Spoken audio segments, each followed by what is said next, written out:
My name is Natalie, and I am a typical 33-year-old living by myself in a snug little apartment. Today, I find myself seated at the dining table, gazing at my constantly ringing phone. I just can't muster the courage to answer it. It's Liam, my fiancé, trying to discuss when he might meet my parents, and just the thought twists my stomach into knots. Liam's persistent voice echoes from the voicemail. "Hey, Natalie, just checking in. We really should plan on meeting your folks soon. Call me back, okay?" I sigh deeply and my eyes drift across my apartment. It's simple but wholly mine, decorated with bookshelves and a small balcony that offers a view of the city skyline, a serene escape from my troubled past. Growing up was challenging. My father left us when I was 4, and I vividly remember watching him depart with his suitcase without glancing back. After he left, my mother grew distant, colder, and often irritable, and I seemed to become the main outlet for her frustrations. 3 years later, my mother remarried. My stepfather, Vincent, was genuinely kind and tried to bridge the gaps in our fractured family, but my mother's focus shifted entirely to my younger half-sister, Alice.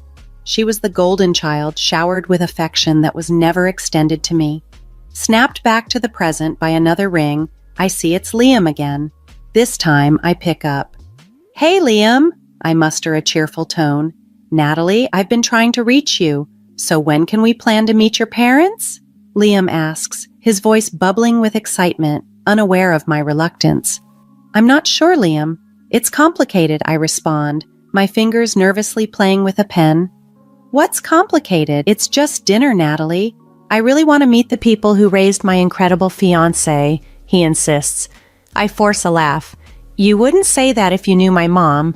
Well, she's a lot to handle." Liam falls silent for a moment before speaking again. "Is everything okay, Natalie? You know you can tell me anything."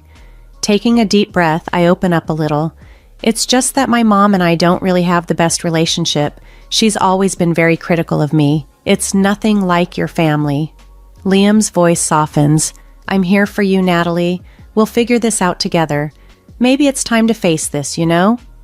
He's right, of course, but the idea of confronting my mother, of exposing Liam to her sharp criticism and cold nature, fills me with dread. "Yeah, maybe," I reply, not fully convinced. "Let's talk about it later. I need some time to think." "Okay, Natalie, I love you. You know that, right?" he says. "I know, Liam. I love you too," I answer. As I hang up, my mind wanders back to those early, difficult years after my dad left. They were hard indeed. My mom's world seemed to crumble, and her heartache manifested as anger frequently directed at me. I recall a particularly tough day when I was 6, laboring over my homework at the kitchen table. My mom was striding back and forth, her expression knotted with worry and frustration. "Natalie, can't you see I'm busy? Stop making that noise with your pencil," she snapped abruptly. Startled, I looked up. "Sorry, Mom," I mumbled, trying to quiet the tapping of my pencil. It wasn't long after that day that Mom met Vincent. He was different, kind and gentle. Mom seemed happier with him, but that happiness never seemed to extend to me. When Alice was born, I felt as if I had become invisible. One evening, I accidentally overheard Mom talking to Vincent in the living room. "She's just so difficult, Vincent, nothing like Alice. I don't know what to do with her," Mom said, her voice thick with exasperation. My heart sank. Even then, I understood she was talking about me. Vincent tried to soften her tone. "She's just a kid, Megan. She needs your love, not your disappointment." But Mom was relentless. "She reminds me too much of him," she said bitterly. That night, I cried myself to sleep, realizing I was not the daughter she had hoped for. As I grew older, the distance between us only seemed to expand. Around the age of 8, I tried to share a drawing I had made in school with her. "Look, Mom, I got an A on this," I said excitedly, holding up my artwork. She barely glanced at it. "That's nice, dear. Go show Vincent, I'm busy," she dismissed. But Vincent was different. He looked at my drawing and beamed. "This is fantastic, Natalie. You're talented." His praise felt warm, but it couldn't completely fill the emptiness left by Mom's indifference. Those years blurred into a continuous feeling of alienation, like being an outsider in my own home. Mom was always quick to highlight my shortcomings, especially during my teenage years. Her critiques were relentless. "Don't slouch," "That outfit is unflattering," or "Why can't you be more like Alice?" My teenage years felt like navigating a minefield, always cautious, trying not to trigger another bout of criticism or disapproval. I was 13 when her words began to truly weigh on me. One evening, as I was preparing for a school dance, I chose a dress I thought looked pretty good. Twirling in front of my bedroom mirror, I felt a rare surge of confidence. "Mom, can you help me with my hair?" I called out, stepping into the living room. Mom looked up from her magazine, her gaze sweeping over me. "You're wearing that? It's a bit snug, don't you think? You should watch your weight," she remarked sharply. Her words struck me like a slap. "I thought it looked okay," I stammered, my newfound confidence crumbling. Sighing, Mom stood up. "Let me do your hair. Maybe it'll draw attention away from your figure." I sat silently, feeling small and ashamed as she briskly styled my hair. The school offered little refuge. One day, while sitting with classmates at lunch, the topic of families came up. "So, Natalie, what's your mom like?" one of the girls, Janice, asked casually. I hesitated, unsure how to respond. Growing up under the watchful eye of my strict and exacting mother, life at home felt increasingly stifling. She was very particular about everything, and even a simple conversation could feel like walking through a minefield. "She's strict," I managed to say to my friend Janice, who sensed the tension in my voice. "Hey, it's okay, moms can be tough. Mine is always on my case about grades," Janice replied, trying to show empathy. I forced a smile, grateful for her attempt to connect, but inside I knew my experience was different, lonelier. The tension at home escalated as I grew older and began to take an interest in boys. One incident that stood out was when I invited Carl, a nice, funny guy from school, to come over and work on a project. We were in the living room, deep in discussion, when my mom walked in. She shot Carl a cold look, then turned to me. "Natalie, make sure you're actually studying and not just distracting the boy with your silly crushes," she announced, loud enough for Carl to hear. I was mortified. Carl looked uneasy, and the room filled with awkwardness. After he left, I confronted her. "Why did you have to say that in front of Carl? It was so embarrassing." Mom shrugged, unfazed. "I'm just stating the obvious, Natalie. Besides, boys like him aren't interested in girls with your build." Her words cut deep, and I became even more guarded about bringing friends home, especially boys. During those challenging times, I often found solace in Vincent, my kind and understanding stepdad. One evening with Mom out, I confided in him. "Vincent, do you think I'm unattractive?" I asked hesitantly. Vincent looked at me surprised. "Natalie, you are beautiful. Don't ever let anyone, not even your mom, make you feel otherwise." By the time I reached my early 20s, my confidence, particularly in relationships, had been severely undermined by my experiences with my mom. I remember dating Bruce in college, a sweet guy who genuinely seemed to like me. Despite my hesitations about my mom, I decided to introduce him to my family. The dinner at my parents' house started well enough with Vincent being his usual welcoming self, but Mom was, as ever, another story. She had a knack for offering backhanded compliments that could slice through the air. "So, Bruce, what are you studying?" she asked as she passed the salad. "Engineering," Bruce replied, smiling. "I'm hoping to get into renewable energy projects after graduation." "That's ambitious. Hopefully you're not biting off more than you can chew like some people," she said, casting a pointed glance my way, a clear jab at my past academic struggles. My cheeks flushed with embarrassment. Bruce tried to keep the mood light, but the evening spiraled downward from there. Every comment I made was twisted into a criticism by Mom. When Bruce and I were leaving, I apologized profusely. "I'm so sorry about that, Bruce. My mom can be difficult," Bruce squeezed my hand. Hey, it's not your fault, but it does make things a bit complicated, doesn't it? I knew what he meant. The relationship eventually fizzled out. It wasn't just about that night, but it reflected a pattern. My insecurity, fueled by my mom's constant belittling, made maintaining a healthy relationship incredibly challenging. A few years later, I met Liam. He was different, kind, patient, and utterly supportive, a stark contrast to the fraught dynamics of my past relationships. Liam has always had a special way of making me feel cherished, yet the scars from my tumultuous past were ever present, lurking just beneath the surface. One quiet evening at my apartment, as we discussed our future together, the weight of these memories became particularly palpable. Natalie, I love you, and I envision a future with us together, Liam said earnestly, holding my hands. I love you too, Liam, but I'm scared. My past, my mom, it's all so complicated. I don't want to drag you into my mess, I confessed, my voice tinged with worry. Liam looked into my eyes intently. Your past doesn't define us. Yes, it's a part of you, but it doesn't have to control our future. We'll face it together, he reassured me. His words were a balm. Yet, as the day to meet my parents approached, I was a bundle of nerves. Liam remained optimistic, trying to soothe my anxiety as we drove to my parents' house. It's just dinner, Natalie. It'll be okay, he reassured me, but my stomach churned with unease. We arrived and were greeted at the door by Vincent, whose warm smile offered a small comfort. Natalie, Liam, welcome. Come on in, he said cheerfully. Mom was in the kitchen, and as I caught sight of her, a familiar tension gripped me. She managed a polite smile for Liam, but her eyes seemed distant. Dinner's nearly ready. Why don't you both sit down? She suggested, gesturing towards the dining table. The atmosphere was strained as we all sat down. Vincent tried to lighten the mood by engaging Liam in conversation. So, Liam, what do you do for a living?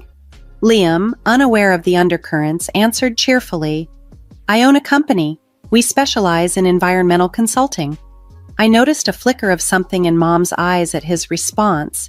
Was it interest or perhaps even opportunism? It was hard to tell. That sounds impressive, Mom remarked, her tone suddenly more amicable. A company owner, no less. You must be doing quite well for yourself. Her words had an edge, and I felt a familiar pang of discomfort. The rest of the dinner proceeded tensely, with Mom alternating between subtly belittling me and praising my younger sister Alice, who wasn't even present. Every so often, she would steer the conversation back to Liam, inquiring about his business and future plans. Each time I saw that same calculating glint in her eyes, as if she was assessing his value not just as a person, but for what he could potentially offer. As we left that evening, I felt a mix of relief and frustration.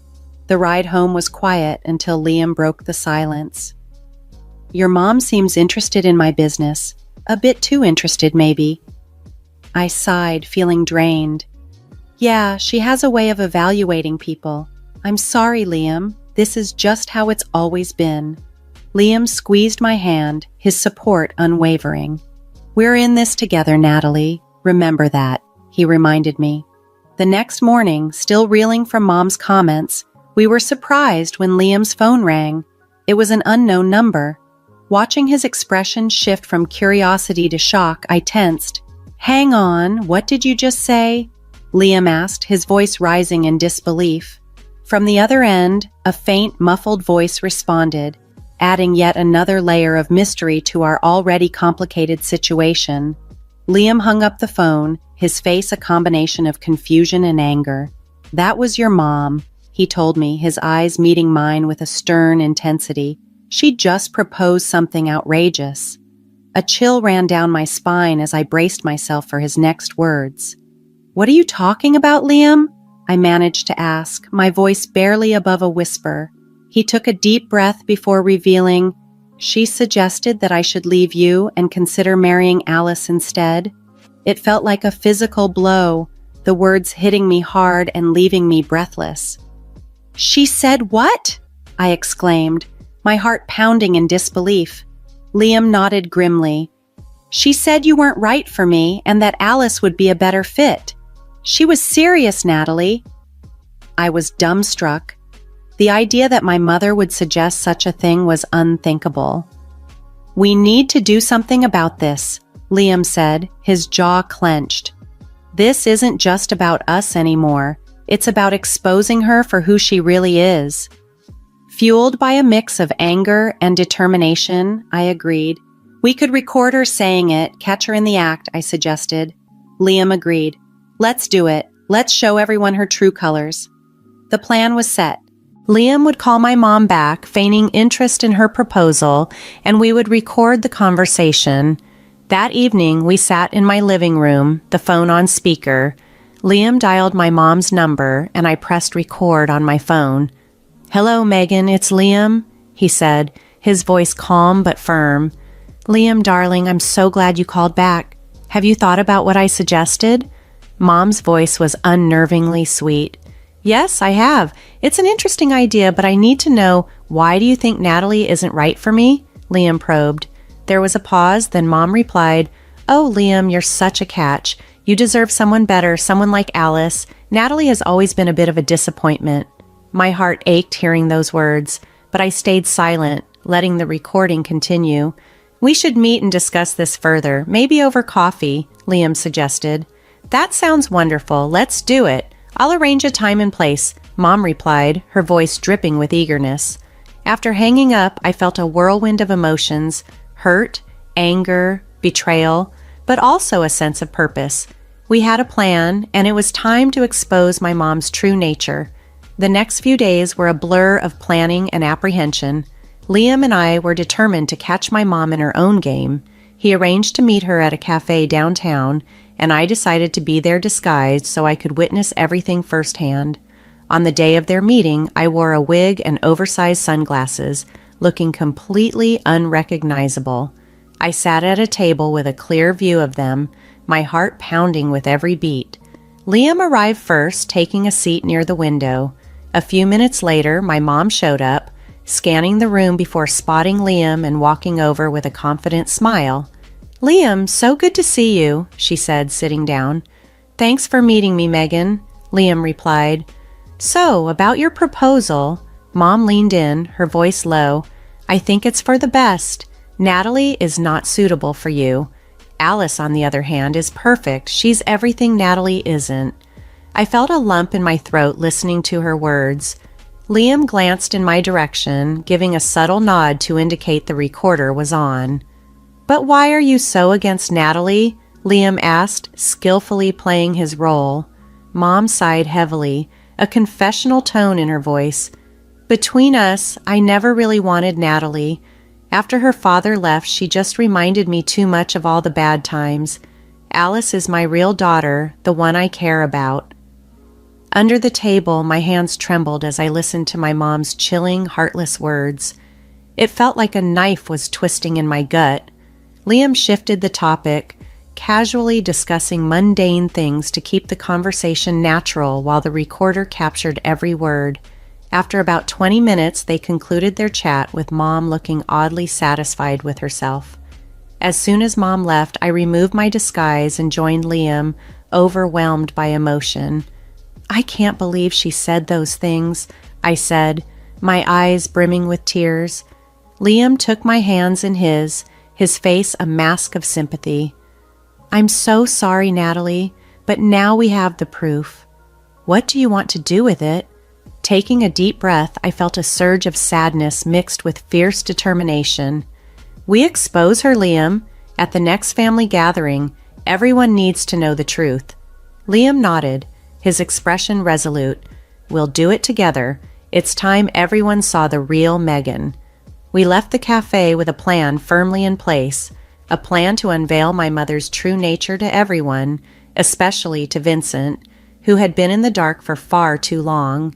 The tension was palpable as we all gathered at my parents' house for what was supposed to be a routine family dinner. Unbeknownst to the others, Liam and I had a revelation planned that would change everything.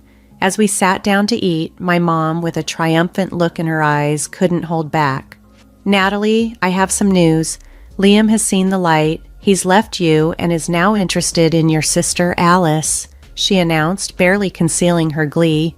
Alice's smile widened across her face, a mirror image of Mom's smug expression.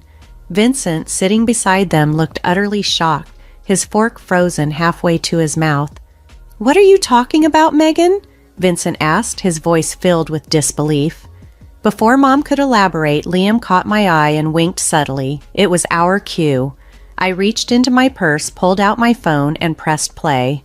The room fell silent as the recording of Mom's conversation with Liam filled the air. "I never wanted Natalie. Her father left, and she just reminds me of all the bad times. Alice is my real daughter, the one I care about."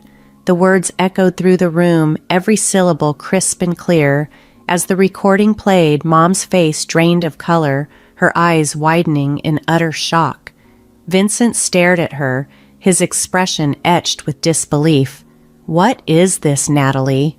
Vincent stuttered, his voice laced with pain. I faced Mom directly. "That's you on the tape, talking to Liam. You're telling him to leave me for Alice, expressing how little you think of me." Mom tried to cut in. "Natalie, this is absurd. You're misunderstanding." "No, Mom," I interrupted, my voice calm yet firm amidst the inner chaos. "It's time you listened.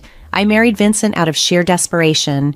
If it weren't for having Natalie, maybe I'd have found someone wealthier, more intelligent, more promising. She's always felt like a burden." The room fell into a dense silence as the recording stopped.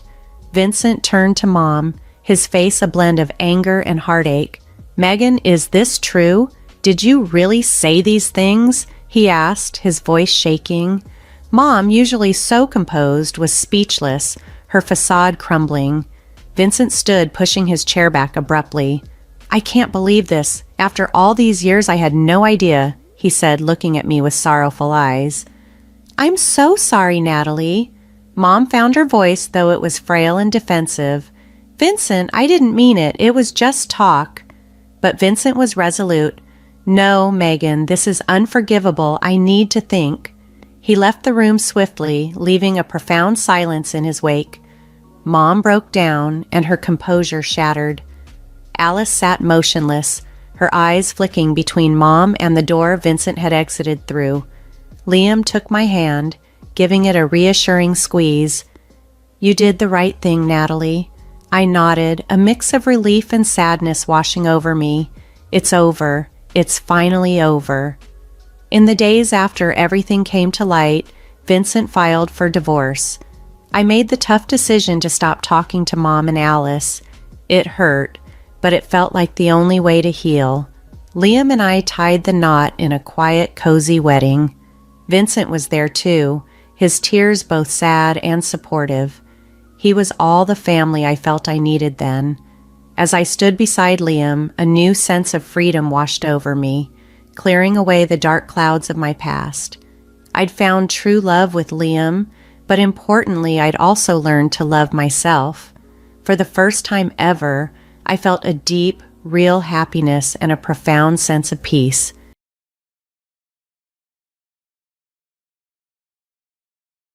"Seriously? You sent me this cheap baby outfit? How stingy can you be?" My sister-in-law's voice dripped with contempt as she answered my call. "I already threw it in the trash. Just send me a stroller instead," she demanded. I took a deep breath, waited for her tirade to end, and then dropped the bombshell. "Did you even check what was inside? That gift was from your father-in-law. I mentioned it in the letter, too. Didn't you read it?" "What? Are you kidding me?" Her confident tone faltered, replaced by panic. She had no idea what consequences awaited her, especially since our conversation was on speakerphone. "My name is Jordan. 7 years ago, I was in a 3-year relationship with a guy named Simon, and we were planning on getting married in the fall. Around that time, we found out that his older brother, Paxton, was also planning to get married. It's great to have 2 happy events happening at the same time, but considering the financial burden on the invited guests, we thought it might be better to avoid having them at the same time. So we had a discussion, and we decided that the older brother would have his wedding first. That's when Dakota, his wife, became my sister-in-law. I'm 2 years younger than her. She was very kind and treated me like a sister. I thought we'd get along well as sisters-in-law, but her attitude changed completely 6 months after her wedding. It was the day we came back from our honeymoon. "Grandma, Simon and Jordan are back from their trip," my mother-in-law said loudly. Simon's 80-year-old grandmother Fiona, who lives with my in-laws, came out of the back room. "Simon, Jordan, welcome back," she said cheerfully. "I brought you the toffee you like," I replied. When I handed my foodie grandmother-in-law her gift, she smiled happily. "Simon, you've really got yourself a great wife. She even considered me during the wedding ceremony. It was an intimate ceremony with just family, and even the meal was Japanese cuisine. That's rare for young people these days," she concluded. Just then the doorbell rang. It was my sister-in-law, Dakota. "Oh, you all look like you're having a good time together," she remarked. "Dakota, you came just in time. Simon and Jordan brought us some toffee from their honeymoon. Join us," my mother-in-law invited her.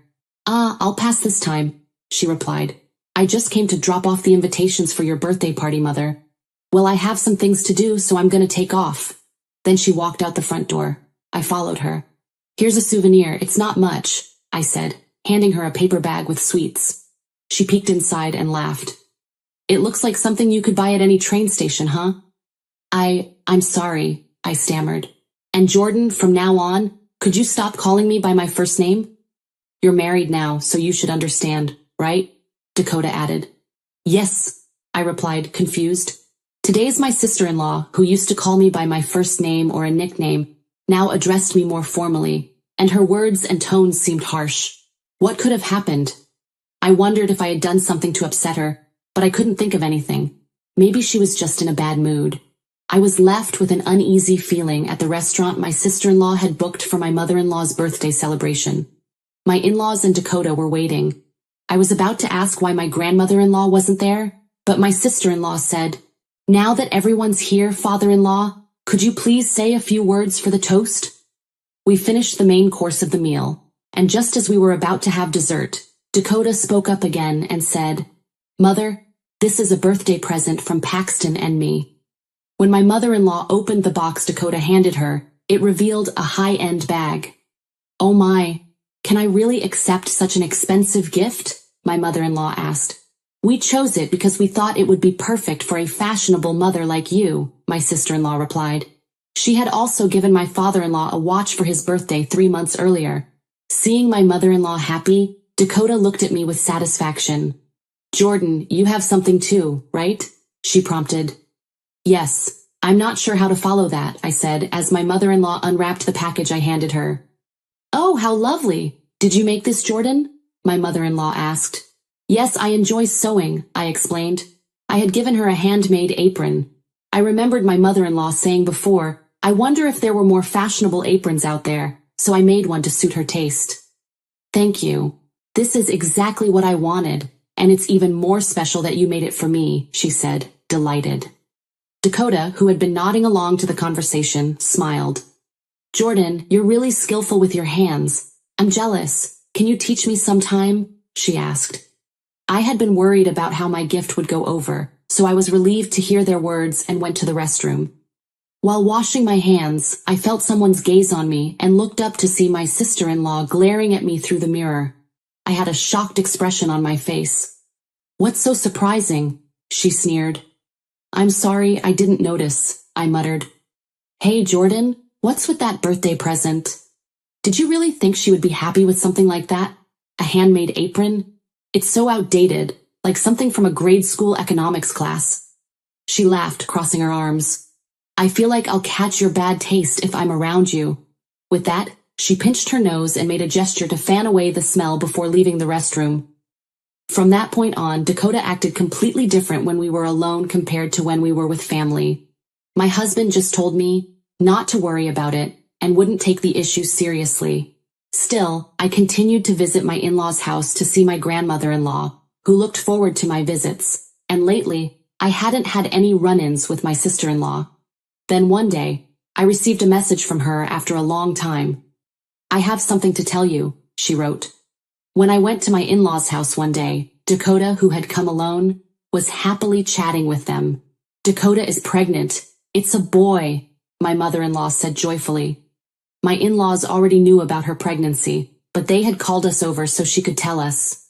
Feeling mixed emotions, while my in-laws beamed with happiness, I pretended to make tea and went to the kitchen. Even so, I couldn't help but listen to the conversation in the living room. "Actually, there's something I'd like to ask," my sister-in-law began. "What is it? Don't be shy, just say it," my father-in-law encouraged her. "Well, I talked to Paxton about it, and we were wondering if we could live here with you after the baby is born. So here's a proposal. If the family grows, it might become a little cramped, so we would appreciate it if we could renovate the house. And of course, we'll cover the expenses," she suggested humbly. I felt that she might have had another motive. Unaware of this, my father-in-law said, "I appreciate the sentiment, but wouldn't we all end up being overly conscious of each other? You don't have to worry about us, but why don't you just build your own house? If it's about money, we'd be happy to help. Right, honey?" he asked his wife. "Yeah, that's right," my mother-in-law agreed. "Really? Are you sure? That's too bad. I was looking forward to living together," lamented my sister-in-law upon hearing my in-law's words. This was probably all part of her plan. My sister-in-law came over to me in the kitchen and said with a smug look, "Did you hear that? My father-in-law is going to give me the money for my own house." She casually revealed to me that she never had any intention of living with her in-laws from the start. "My future is secure now," she continued with a smug smile, her eyes gleaming with triumph. "I mean, I have a husband who works at a top-tier company, a new house, and a son on the way. Plus, I've got my in-laws on my side. You really picked the wrong person to mess with." "Excuse me?" I retorted. "Being friends with that old woman won't get you anywhere," she added smugly. Unable to hold back any longer, I raised my voice. "Dakota, that's completely inappropriate." "Shh, don't be so loud. Everyone will hear you," she whispered. Then she leaned in and added, "God must be watching over me. After all, he made sure I, as the eldest son's wife, would have a child before you," she smirked. I didn't immediately understand what my sister-in-law meant. But then I realized something. How did she know about it? Only my husband and grandmother-in-law should have known. Suddenly, my grandmother-in-law walked up. "What are you two talking about?" "Oh, it's nothing," my sister-in-law replied with a fake smile before quickly returning to the living room. "Jordan, would you like to have some tea in my room?" Fiona offered. Once inside, my grandmother-in-law checked again to make sure no one was outside the room and asked, "Jordan, is Dakota being mean to you?" My grandmother-in-law told me she had begun to notice my sister-in-law's true nature. When I told her that Dakota knew about my miscarriage, she said, "She must have eavesdropped on our conversation in this room." I intended to keep my pregnancy secret for the first few weeks, sharing it only with my husband and grandmother-in-law, as I wasn't sure how my sister-in-law would react. Unfortunately, I ended up having a miscarriage. My sister-in-law had deliberately called us to our in-laws' house to announce her pregnancy. I couldn't help but think that she was mocking me. I can't forgive her. I decided to tell my elderly grandmother-in-law everything about my sister-in-law's behavior, which I hadn't mentioned before, to avoid worrying her. My grandmother-in-law held my hand and said, "Don't worry, Jordan. Leave it to this old lady." Several months later, my sister-in-law gave birth to a baby boy at a hospital near her parents' home. We gave her husband some money as a gift, but I separately sent a present to my sister-in-law's family home. Even though she should have gotten it by now, she never said anything. I decided to call my sister-in-law in front of my grandmother-in-law and parents-in-law. "What? You're asking for a thank you?" she snapped. "Sending me such a cheap handmade baby outfit? How stingy can you be?" I put her on speaker. "I threw that thing in the trash already. Just send me a stroller instead." I waited for my sister-in-law to finish, before revealing the truth. "Dakota, did you check what was inside? That gift was from your father-in-law." "What?" she exclaimed. "Yes, I made the baby outfit, but your father-in-law asked me to. Your parents-in-law embroidered your child's name on the chest of the outfit.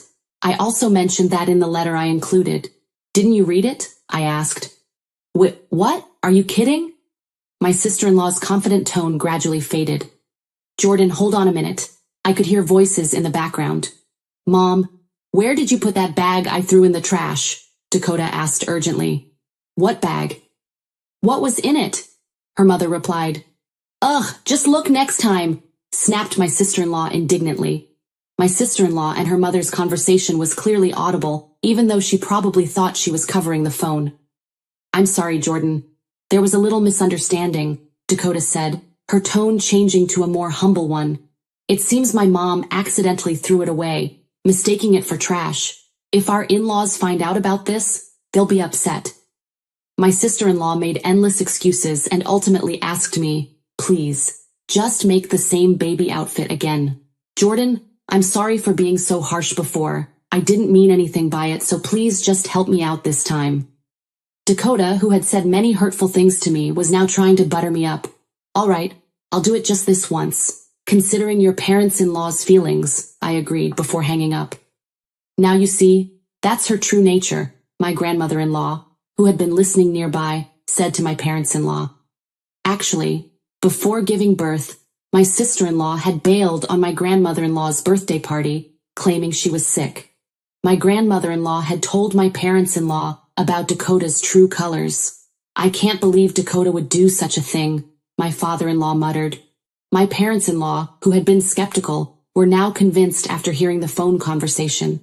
They were stunned, their anger giving way to disbelief that the outfit, lovingly made by the family, had been thrown in the trash. The tables had turned. Unaware of the situation, my sister-in-law came to our parents-in-law's house with her husband and their newborn child. We couldn't confront her when our in-laws were meeting their first grandchild for the first time, so Simon and I greeted them with casual smiles. "How adorable! I wonder if he has my mouth. His eyebrows are like mine." Watching my in-laws, who couldn't help but adore their grandchild, I thought that the phrase "they wouldn't feel pain even if their eyes were poked" truly applied here. "Thank you everyone for the lovely baby clothes. See, they fit perfectly," Dakota said proudly as she dressed the baby in the clothes I had remade. "Yes, they do," my father-in-law agreed. Seeing the happy faces of the in-laws, Dakota smiled at me. At that moment, my mother-in-law said with a puzzled expression, "Something seems off." "What?" Dakota asked. "These baby clothes. The embroidery wasn't this beautiful before, was it? Am I imagining things?" my mother-in-law wondered aloud. "Oh no, it's always been this beautiful," Dakota said nervously. "I guess so," my mother-in-law murmured, her brow furrowing slightly. My sister-in-law laughed nervously, relieved that nothing came of it. "Let me hold my great-grandchild," my grandmother-in-law said warmly. She reached to hold the baby. "Don't touch the baby with your dirty hands," Dakota shot back, brushing away great-grandmother's hand. It was a reflex. She disliked great-grandmother. Flustered that her actions showed her true nature, my sister-in-law quickly apologized. "I'm sorry, Grandma. I didn't mean it like that." She desperately tried to explain herself, but icy cold gazes were directed at her. "Well, it doesn't matter," Fiona laughed. "You may try to keep up appearances, but sometimes your true colors show unexpectedly. Right, Dakota?" my grandmother-in-law added. "Huh?" my sister-in-law uttered. "Oh no, did I let something slip?" Fiona asked. Dakota was speechless at great-grandmother's response. Backed into a corner, she said, "Great-grandma, can we have another birthday party for you? I couldn't attend the last one because I wasn't feeling well." "Oh, there it is," her signature about face. "Would you prefer Japanese cuisine? I could make a reservation at a fancy restaurant," Dakota asked, rubbing her hands together. "No, I don't like eating out. I'd rather try some of your homemade cooking instead of a fancy feast," great-grandmother replied. "Huh?" She blinked in confusion. "Is cooking not your strong suit, Dakota?" great-grandmother added. "No, it's not like that. Of course I'll cook for you," my sister-in-law said confidently. But later, she called and asked me to help her cook. She must have assumed I'd bail her out like I did with the baby clothes, but things wouldn't go her way this time.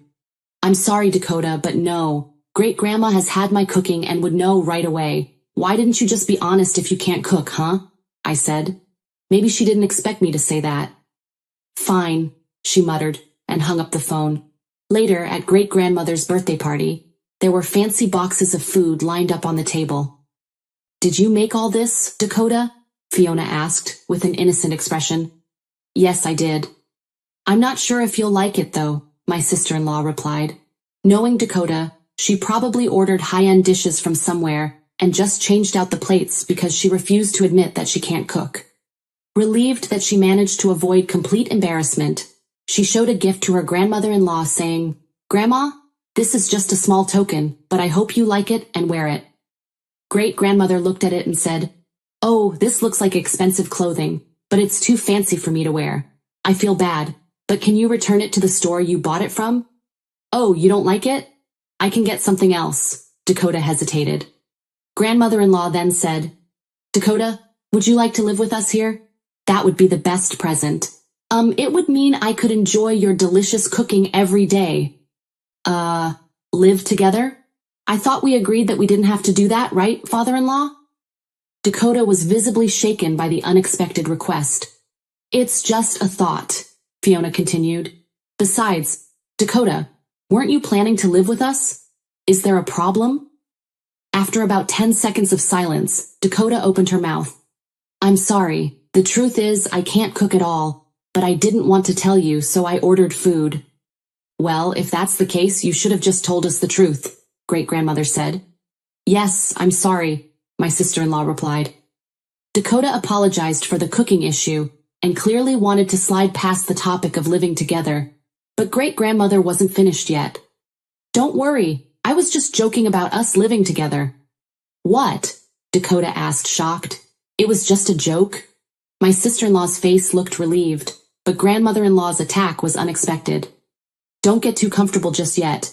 If you can't manage that, I'd prefer you stay out of the house," Fiona went on. "What?" Dakota exclaimed. Then her usually quiet husband, Paxton, spoke up. Dakota apologized to Jordan. "Throwing away the clothes she made for the baby, that's a terrible thing to do." It was the first time I'd seen Paxton angry. Apologize? I didn't do anything wrong, she insisted. I had it. "Dakota, it's all out in the open. Should I show you?" I said, showing her my smartphone. "Here. I have all our conversations recorded. Want to hear?" As I tried to press the button on my phone, my sister-in-law screamed, "Stop it!" and snatched it from my hand. Startled by her loud voice, the baby sleeping in the next room started to cry loudly. "What do you want from me? I'm the one who wants to cry," Dakota yelled. "Oh, really?" Now my sister-in-law was crying too. Everyone was taken aback. "Dakota, cut it out. Aren't you embarrassed? Acting like a child, just get out," Paxton demanded. The room got quiet. Dakota had nothing to say. She slightly nodded at me and left the house. The consequences of being two-faced caught up to my sister-in-law, as her husband gave up on her. Later, Paxton told Dakota that he wanted a divorce. She had no job or savings. She demanded alimony in exchange for giving him custody of their child. But her parents were reasonable and apologized for their daughter's actions. They offered to pay the alimony themselves.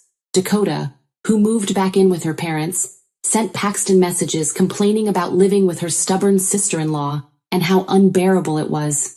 She didn't care about her child at all. Her husband was fed up and said, "You brought this on yourself." And he blocked her. After the divorce, Paxton remarried and lived with his son in his parents' home. "Please call me Hope.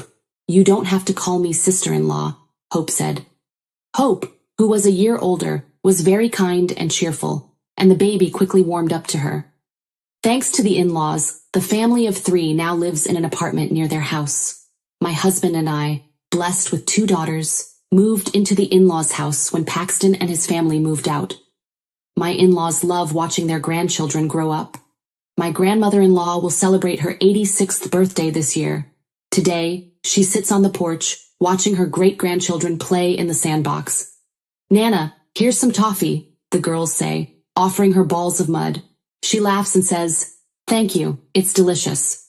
As I watch this adorable exchange from a distance, I whisper, "Nana, please live a long life and watch over our children as they grow up."